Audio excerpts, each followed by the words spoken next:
ألا من كنت مولاه فهذا علي مولاه، اللهم وال من والاه وعاد من عاداه. Assalamu alaikum. My name is Zuzana Nakvi and I come from former Czechoslovakia. I was raised as an atheist. My mom and my dad were not religious people. My mom, she was an atheist. My dad was baptized Catholic, but he was never practicing. He never talked about God. And also my whole environment was atheist. When I was growing up, my country was under communist rule, and it suppressed religion. So religious beliefs were not taught at school.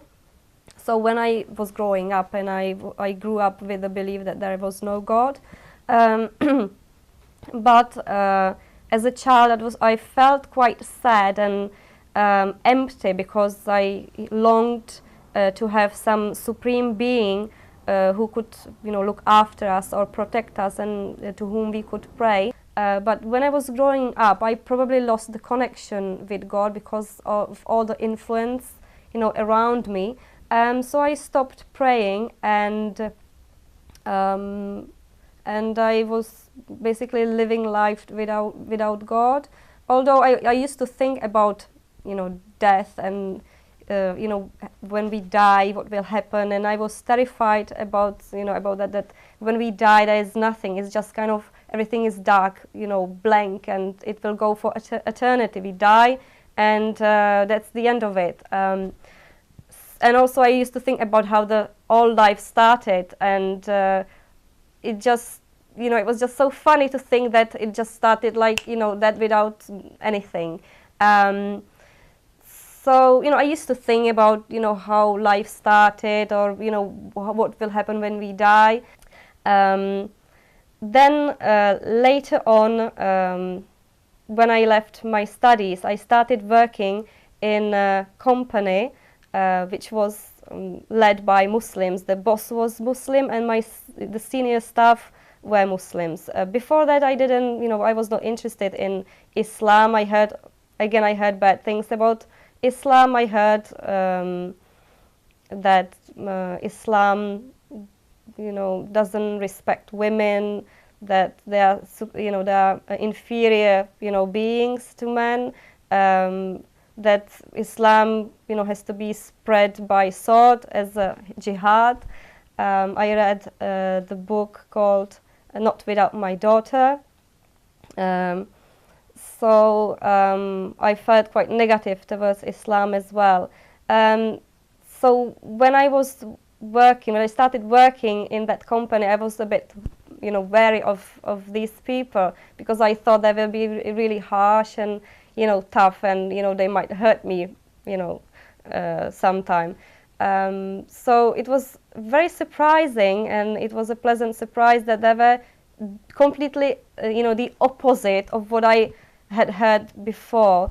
They were respectful, and it was real respect, because sometimes men have bad motives behind their respect. When they, speak nicely to women, they think, about other things. But these people were genuinely, respectful, because they were respectful and kind, but they kept their distance. And I really, appreciated it, and I liked it.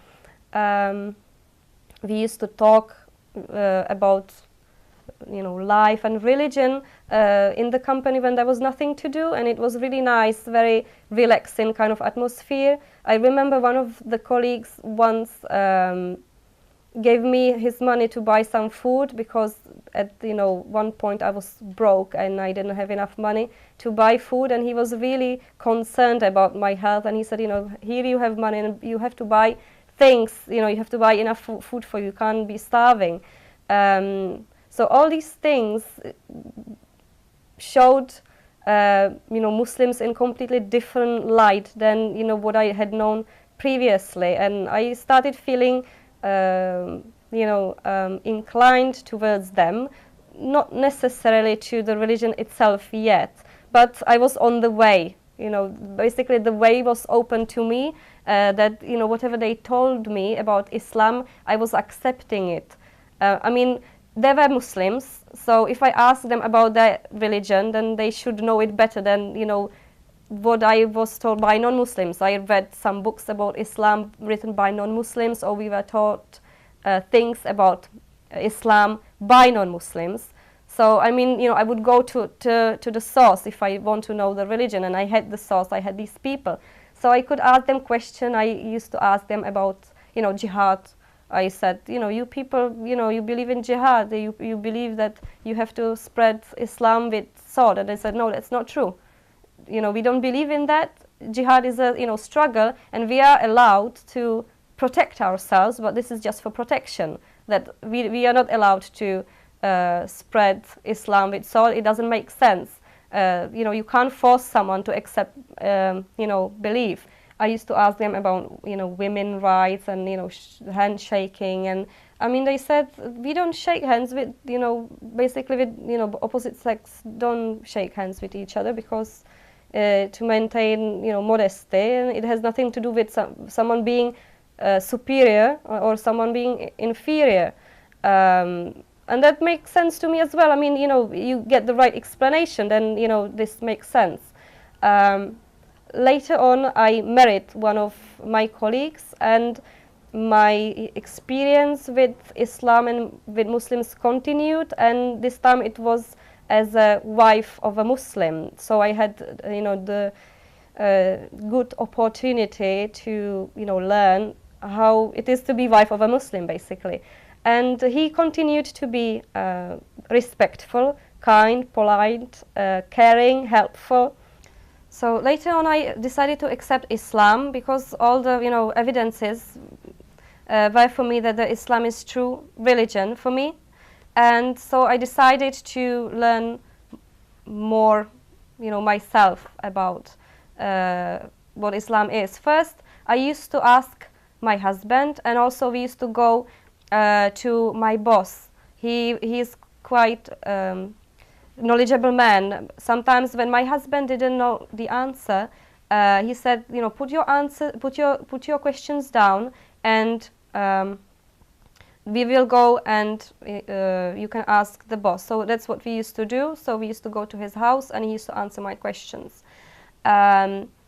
Then these were mainly before, I converted, and there was something after I converted as well. But then we got internet, and I started reading, myself, and researching myself about Islam. I was interested. First of all, it was women's rights, because I had heard lots of bad things, and I needed to clarify, these claims.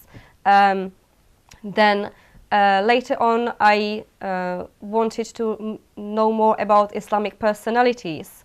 So I searched about Prophet Muhammad and about Imam Ali, alayhi salam. My husband, he used to talk about these personalities a lot, and I wanted to increase my knowledge about these people.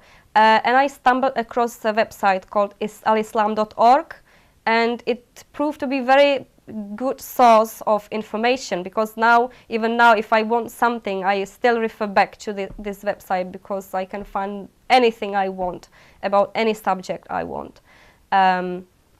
So I remember first book which I read there. It was amazing what I learned about the laws of inheritance, for instance, that why woman inherits half of what the man. It's not something she's lower. Again, because it's her own property. She can spend it however she wants, whereas the man has to provide for his family from the money. That's why woman has a half of it. And I thought, half is still a lot if we can keep it just for ourselves. And other things, I was really amazed. And I remember reading about slavery, because I was taught by someone that Islam promotes slavery. So I read a book about slavery. And I read about how the Prophet and how his family treated slaves. And I started crying, because I realized that these people treated slaves better than we treat our children. So it's a great lesson for us, even to learn how they treated slaves, and we can learn how to treat our own kids. I mean, these people were, and the slaves were the lowest class of the society, basically. But the family of the Prophet, they treated them, you know, they didn't make any difference if someone is a slave or if someone is a, you know, is a rich person. They treated people equally. Whatever, you know, we want to know how we should, you know, deal with people on a daily basis, we will learn the best example from them. I mean, they, even with their enemies, they were very kind. I recall a story about Imam Hassan, alayhi salam, when somebody from Syria came and he started abusing him. And Imam Hassan, he knew that in Syria there is a propaganda against the family of the Holy Prophet. So he instead of, you know, getting angry and saying, you know, what are you talking about? You know, you do not know who I am. He said, you know, it seems like you're a stranger here in this town. If you know, if you have nowhere to stay, come and I'll give you shelter. If you have nothing to, you know, eat, I'll give you food. He invited him to his house, and he was so kind to him that the person completely changed his attitude. Or when Imam Ali alayhi salam was killed in the mosque of Kufa, when he was struck by the, you know, poison sword, when he saw that the people tied the murderer and the ropes were were cutting into his flesh, Imam Ali, he was in pain, he was in agony, but he said, you know, what are you doing? You're injuring him, you can't do that.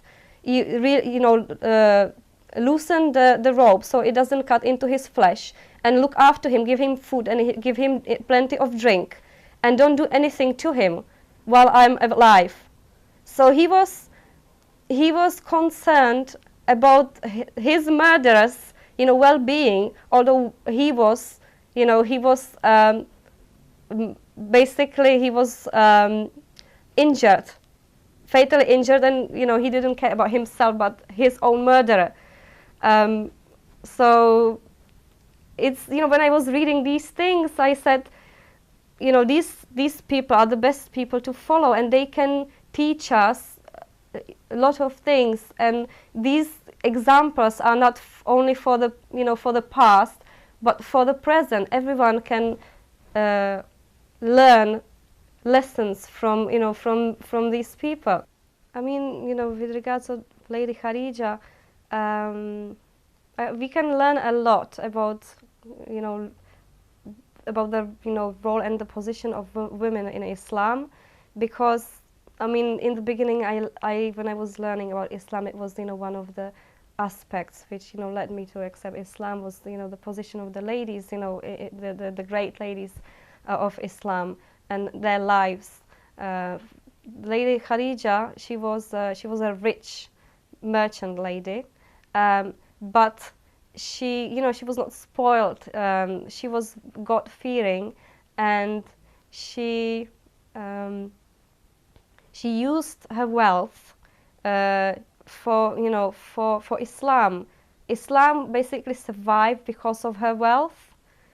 She financed the first hijrah to Abyssinia, and also she helped the Muslims to survive when they were banished from Mecca for, I think, 3 years, when Meccans basically made a boycott against Muslims, against the Prophet. So she used all her wealth for the sake of Islam, and, you know, to save Islam and for other people. So, I mean, you know, it is a great example for us to follow, that, you know, whatever we have, and, you know, we have to share with other people. And also it shows us that, you know, we can, as ladies, we can do business as well. We don't have to basically sit at home and, you know, behind closed doors, as, you know, some people might have the impression, and some Muslims even think that women belong behind the, you know, basically the wall. They belong in the house, and they are not supposed to go out. So, you know, this is wrong. We can see it in Lady Khadija's example, that she was very, you know, she was very basically into, you know, society. Yeah, as ladies, we, you know, who wear hijab, we you know, we sometimes, you know, face difficulties. Sometimes people, you know, don't respect us because we wear hijab, or, you know, they can make it difficult for us. Even, you know, in our families, people might oppose us, or, you know, we might not find a job or things like that. But I mean, Lady Zainab, she, you know, I think her example gives us strength, because I mean, not everybody goes through what she went through, but she remained calm and composed and dignified, and that's, you know, that's you know, what I can learn myself from, you know, from her life. People who know a little about Ahlul Bayt, they, you know, they love them. I've heard about Sikhs in India. They take part in the, you know, Ashura processions, or Hindus as well. Once I met someone at school. I think they are Hindus, and he started reciting Qawwali about Imam Ali, like you know, like a Sufi song, basically Indian. I think it was in Punjabi, and I was quite surprised. And said, we know Imam Ali. He was, that Qawwali, I can't say it in Punjabi, but it means, Imam Ali is the first. He is the number one. And it was really nice. So he knew a little bit of the history. So whoever knows about Ahlul Bayt, they will love them. If they have a little bit of heart, they will love them. So, and they can inspire people, not only Muslims, but Christians, Jews, Hindus. I heard on one majlis, I heard about one Sikh attending the majalis, and when all people left the majlis, he stayed there and he kept crying, and he was not a Muslim. So they are definitely for the whole world, not just for Muslims. So I mean, we must make sure that people know these personalities, so they can take some lessons from their lives, and inshallah brighten their lives, because the teaching, I can say that the teachings of Ahlul Bayt alayhim salam, they brightened my life. Definitely, they gave my life some goal